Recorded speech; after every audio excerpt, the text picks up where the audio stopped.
Hi, class. This week we're talking obviously about those three terrifying words: race, gender, and religion.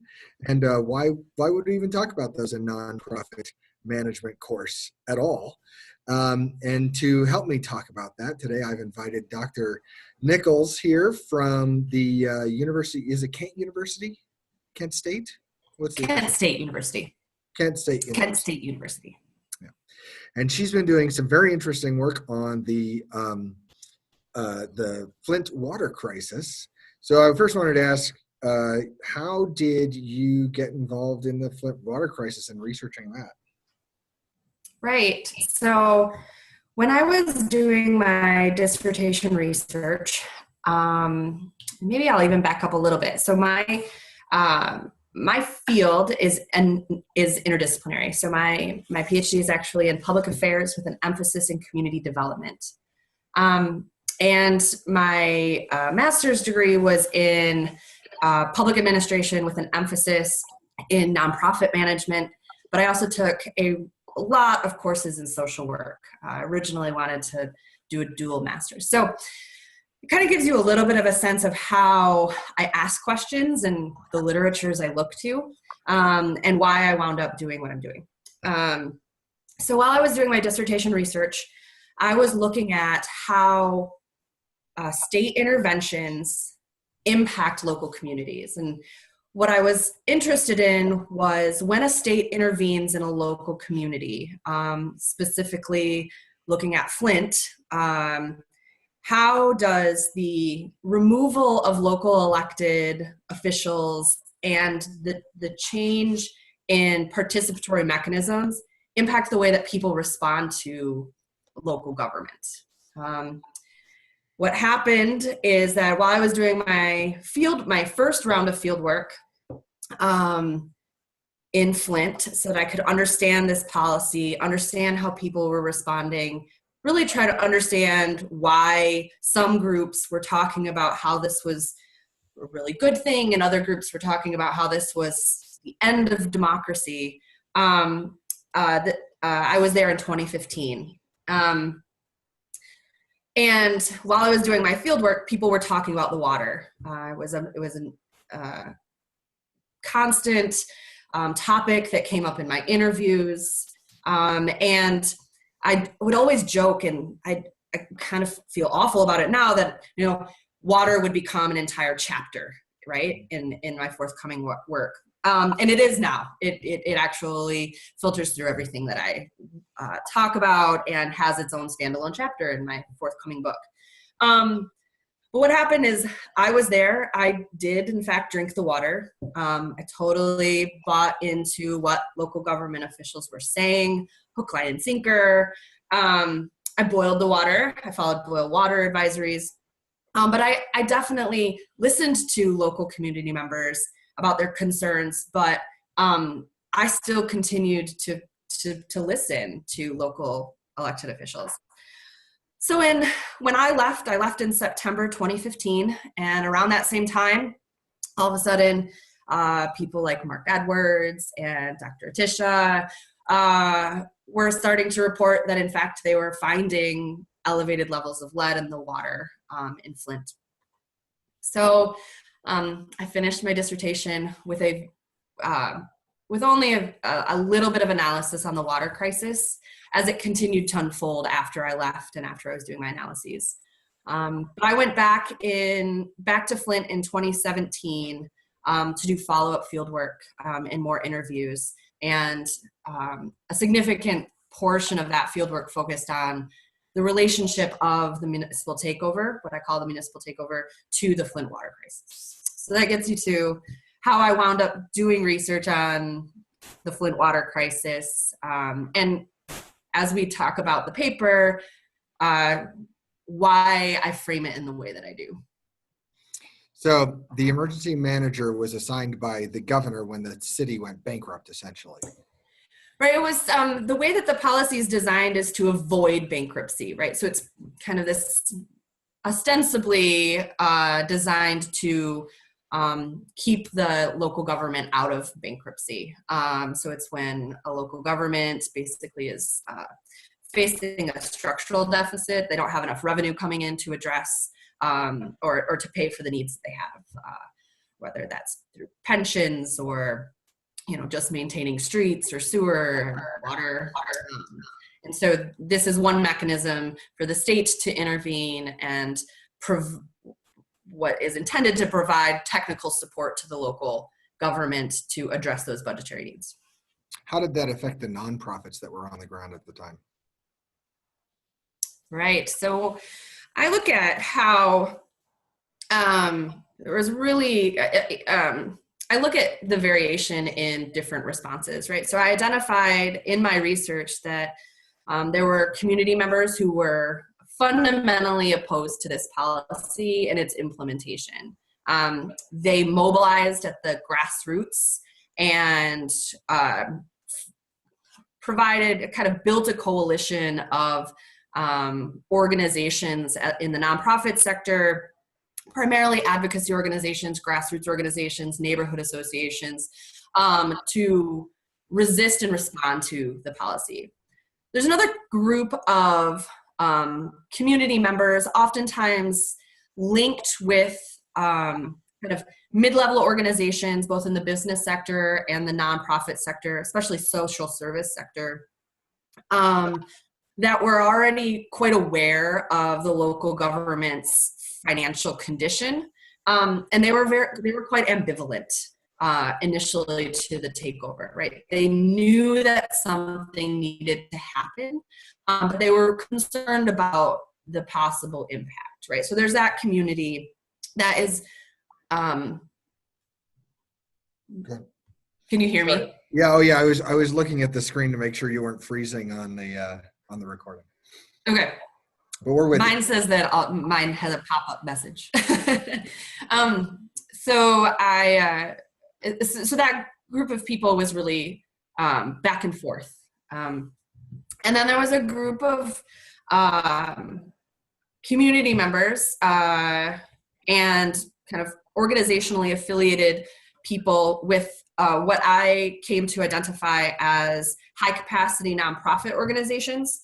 I should mention that part of the challenge in Flint and many of these cities facing state intervention due to kind of fiscal crises have a diminished private sector, right? So in many ways, the nonprofit sector has filled both governmental and private sector gaps.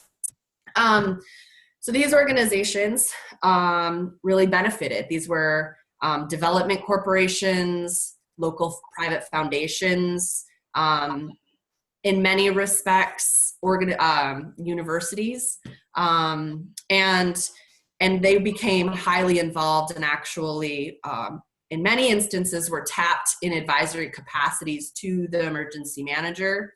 And I also highlight in my research that if you identify who the biggest winners and who the biggest losers were, kind of just if you kind of pit those kind of groups against one another, the high capacity nonprofit organizations were winners in this under this policy. They were able to purchase public assets for next to nothing. They had access to and were able to shape the takeover agenda in collaboration with the emergency managers. And so they really benefited in many ways and helped shape the trajectory of Flint's kind of what happened in Flint under the takeover. So I guess we should just skip right into or get right into it. And what was the role of race in this split that came up between these community organizations and the high capacity nonprofits? Right. So in Flint, these high capacity nonprofit organizations really are run by white, affluent, and disproportionately male men in positions of leadership. So they fit kind of this what we expect to see when we look at just basic data, right? On the representation of or the representation of people of color and women in executive leadership positions in kind of large nonprofit organizations is really small, and you see the same thing in Flint, right? So in many instances, these organizations are led by white men. And I want to be clear, though, that that's not completely the case, but when we're talking about kind of in the aggregate. On the flip side, the community organizations were disproportionately led by women of color. So these were, most of them were Black women who were organizers, who saw the interventions in Flint, particularly the municipal takeover, as symbolic of legacies of past racism. And others spoke to kind of the intersections of how these policies, especially the water crisis, impacted women and mothers, people of lower socioeconomic status, and people of color disproportionately, right? So they spoke a lot about how these policies and their impact are impacting people in disproportionate ways. People of color, women, oftentimes they talked about motherhood, they talked about socioeconomics in disproportionate ways. Whereas high capacity nonprofits did not have that language. And that's one of the things I talk about in my paper. So which group, I mean, in terms of the demographics of Flint itself, which group Yes. was more representative of the demographics of Flint itself? Yeah, so Flint is a predominantly African-American city. And of course, I didn't pull up the data in front of me right now, so I can't speak to exact numbers. And it has a very large population of people living in poverty. And that has a long history. So the city of Flint, especially when organizations like the Mott Foundation were established, it was a predominantly white community that shifted in part due to, for a lot of reasons, but in part due to the GM and employment opportunities.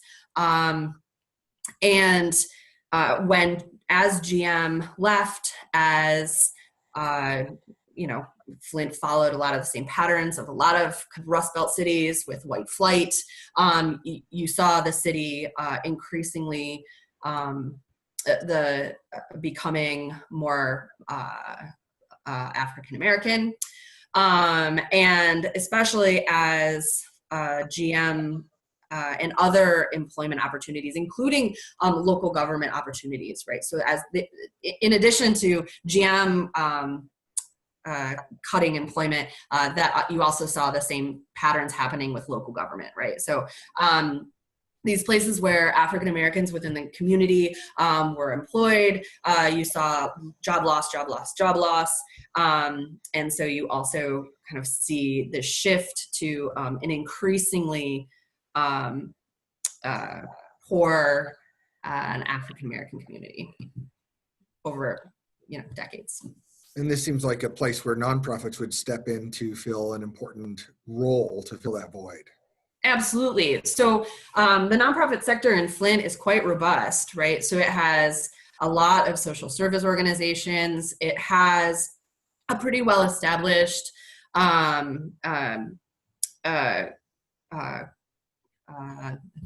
losing my language, a network of Black churches. The NAACP is there, right? So you have kind of these organizations that served as a platform for the African American community to have a voice.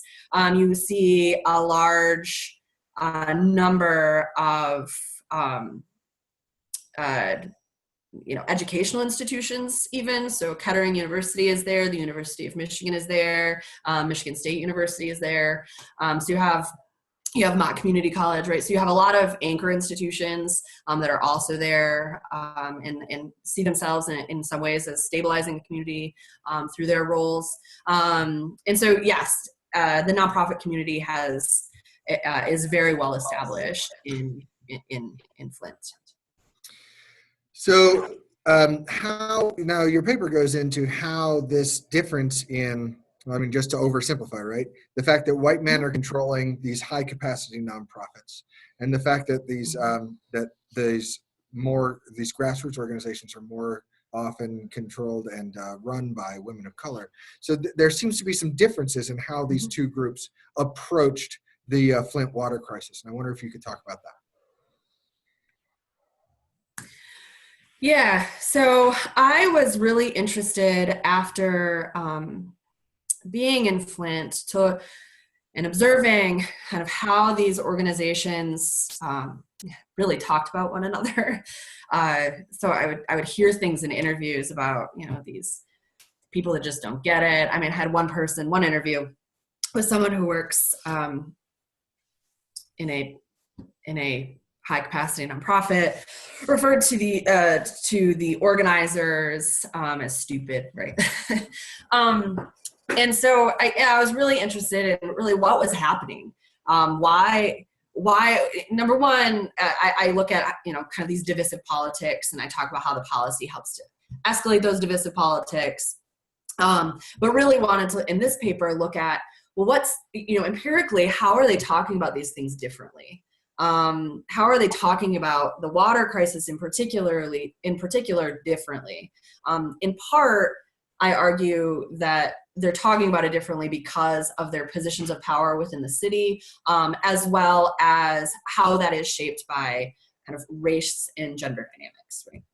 So my colleague and I, Amanda Clark, pulled data from high capacity nonprofit organizations. So we pulled press releases, their own kind of their own newspaper articles, things like that. And then you don't get as many press releases from grassroots organizations, right? So the data is a little bit different, but we're looking at their own news articles, op-eds, interviews that they conducted, for example, right? So we take that information and we looked at how they talked about the water crisis differently. And what we find is that grassroots organizations and associations is what we refer to them as, and the activists involved in them really highlight issues of social inequality, the disproportionate impact of the water crisis on people of color and women, and how that's impacting people living in poverty. We see them talk about linking this issue of the water crisis to the emergency manager, right? So you see them talking about the role of local government, the role of the state as being to blame. So they explicitly link the problems that they're facing now to these structures, these other structures. And we also see them talking about kind of the issue of how this is symbolic of democracy, right? When you take people's voices away, when you isolate them, when you marginalize them, that you wind up hurting populations, right? When you don't listen to people's voices, then you have catastrophes. On the flip side, the high capacity nonprofits talk about the water crisis as something that we need to move past. It's a problem, but let's move forward. They built a campaign actually called Flint Forward. They talk a lot about investing money to repair infrastructure so that we can move forward, right? The Flint is on the cusp of growth and renewal, and that's where they're headed. And they don't talk much about issues of race, or even what we argue, addressing possibly their own role in shaping this crisis, right? So they don't see themselves as being involved, and we unpack a little bit of their history to the best of our ability in a small paper. their role in shaping the inequality within the city.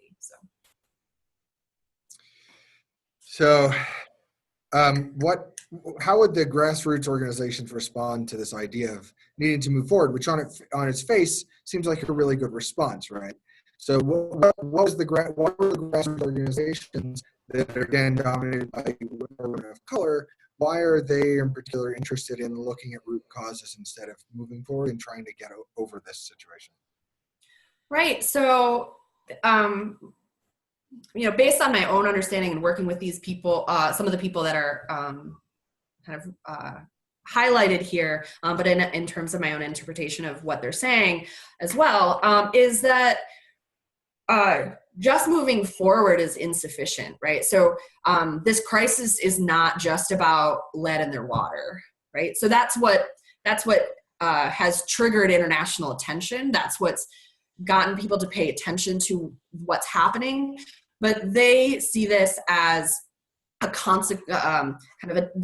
consequence of lots of other policies that led to this point, right? And that if you don't acknowledge that past practices led to the disproportionate impact of the lead crisis on people, poor people of color. We can use the language of environmental justice. I don't actually use that language in my paper, but or environmental racism. That you're missing the point. That there are other issues that are connected with the Flint water crisis that unaddressed, they'll just lead to future problems, and also in that our responses won't adequately provide the resources and the support necessary to address that unequal impact. So right now, the state just lifted its final kind of or just kind of stated its final decree that the receivership has been lifted and that water will no longer be provided to residents. But there are still thousands of homes that haven't had their infrastructure replaced, and people are very distrustful of what will happen. And so not addressing the deeper underlying concerns filters into all sorts of other areas. Either the solutions are insufficient, that it's not looking at deeper root causes of racism, of classism in our society, and it specifically how that manifests in the city of Flint, but also that, people just don't trust the response. Like even if the response isn't sufficient enough, they don't trust it because they're not listening to their concerns. Yeah, so also another question that I had, and this is deeper than where you went in the paper, but really is how gender sort of worked into all this, and why do you think, and I know this isn't peer reviewed, right, but why do you think, in your opinion, that it was women of color who came out so often with these grassroots organizations? Right, so I'm going to actually write this down so I have my response. So there are two things that I want to respond to, in that kind of two of the women are often identified as leading the charge in Flint are Nair Sharif and Claire Clinton. And these two women were longtime organizers, right? So I think that it's important for me to identify and recognize that these two women were longtime organizers. Claire Clinton was a labor organizer. And so there is a history of labor organizing in the city of Flint. And I think that, and you see that in the way that she talks about the emergency management law, municipal takeover, as well as how she talks about the Flint water crisis, right? So they are strong community that resists kind of top-down oppression, and that, they were able to confront GM. And so now as community, they can confront the city and these other power structures, right? So I think that there's an important element there that I probably don't unpack in this paper as much as I do in my book. Mm-hmm. In terms of the gender dynamic, on the other hand, there are two other women, these two were white women, who also have gotten a lot of publicity. I just lost you for a second. So there are two other women, okay. And then you said their names and we lost that. Yep. So the two other women, Melissa Mays is one of them, and she's a white woman.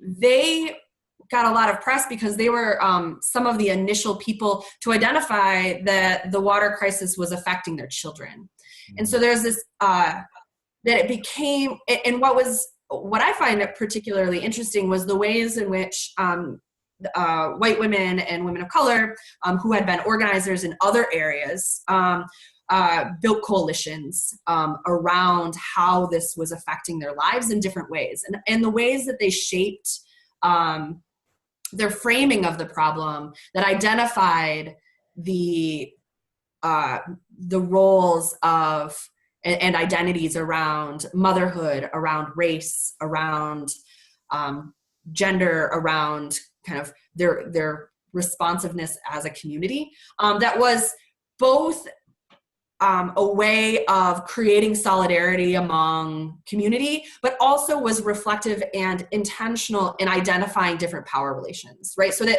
it wasn't just community building for the sense of everyone's in this together, which is really what the kind of high capacity nonprofits really framed it as. You know, we just need to move along and all be in together, but in a way that bridged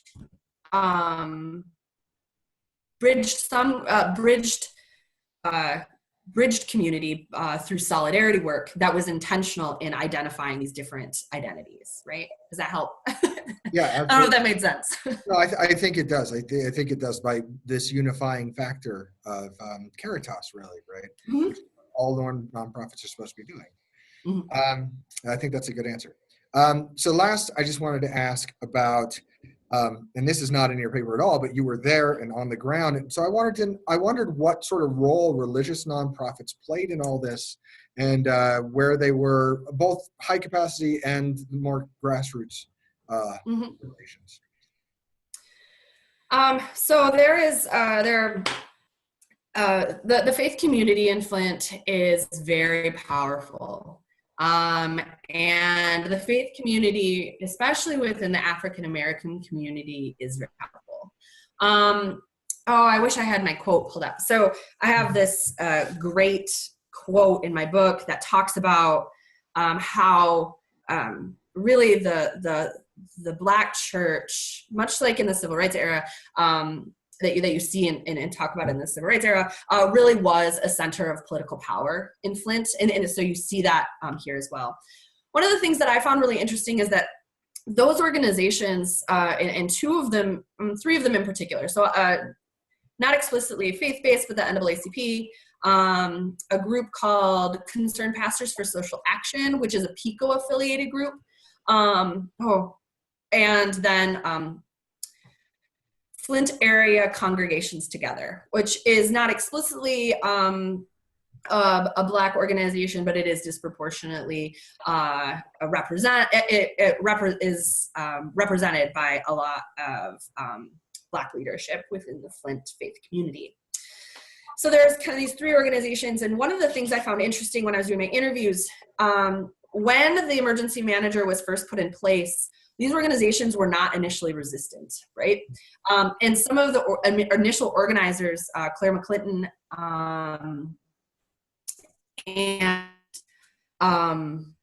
and Nair Sharif in particular, in some of their public-facing responses, kind of, they don't explicitly call them out, but they really highlight that they weren't doing much, right? So, and one of the things that's interesting is if you look at other places that have had similar policies, in Camden, New Jersey, for example, this organization called CCOP, which is also PICO affiliated, also actually was supportive of state intervention initially, right? So they eventually resisted as it was implemented, and implementation of these policies is usually really clunky and, you know, horrible. Clunky is the nice way to put it. So what you saw is kind of this very progressive mobilization that only eventually brought in kind of these longer standing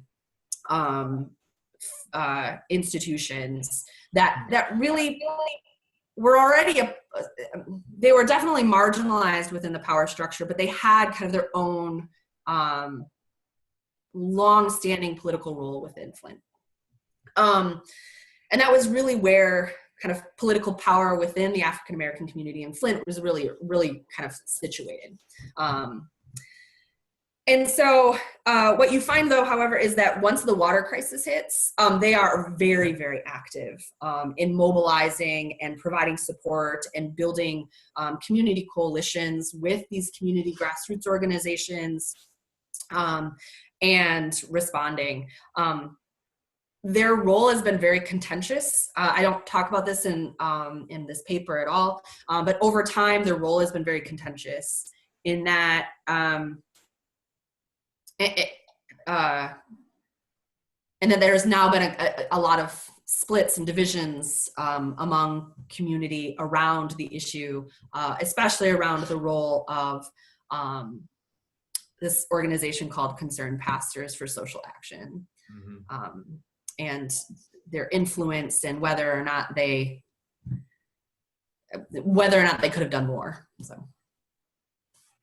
Well, thank you for your time and for talking to my class about this. I wonder if we could have your permission. They're going to be discussing stuff on the discussion boards over the next week because it's an online course. Okay. And if they ask any questions that to direct towards you, maybe I could send you an email and get a quick response from you in the next week.